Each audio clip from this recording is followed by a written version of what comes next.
Just Iran, which is warring with the United Kingdom, Sri Lanka has made an explosive claim, accusing Britain of sending mortuary and clinical waste, including mortal remains under the garb of metal recyclable waste. The issue came to light when authorities complained of an unbearable stench coming from the containers at the port.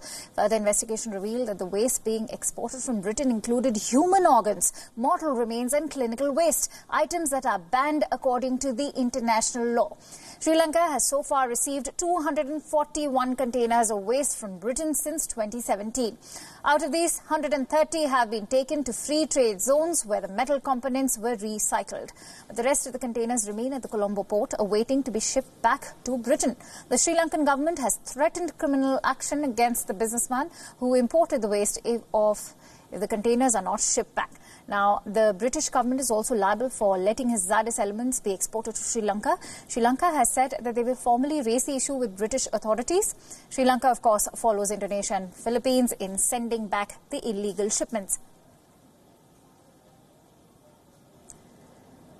If you remember, Indonesia is sending back 210 tons of garbage to Australia and Canada. This, of course, begs the question, does the developed world consider countries like Sri Lanka and Indonesia to be their private dump yards?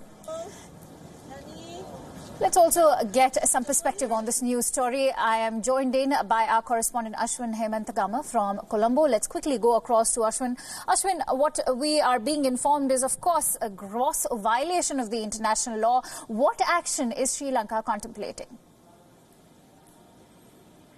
Well, at the moment, the opposition is very keen about how did these containers end up in Sri Lanka. Apparently, this has been going on for many years and until it was recently discovered.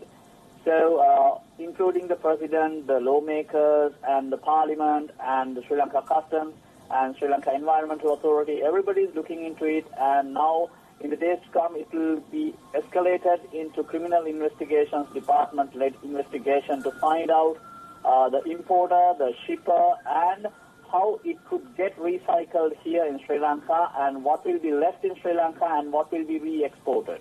So it's quite a big puzzle.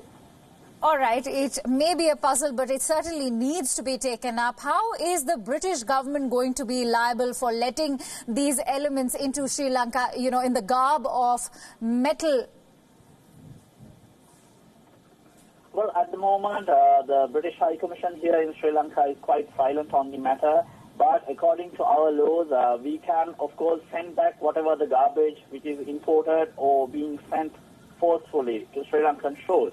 And on the other hand, now we have another issue brewing up because of the free trade agreements we have signed with many other countries. According to the provisions of these free trade agreements, any country could send in anything, including garbage, to Sri Lanka. So the authorities are already checking the stuff what is being imported under FTAs to Sri Lanka. They suspect garbage would have been sent during the past.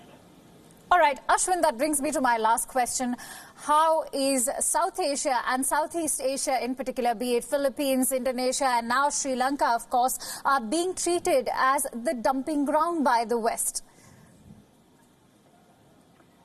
Yes, exactly, because in the recent past, Sri Lanka received, this is an example, we received a lot of computers, saying refurbished computers from Western countries and Australia.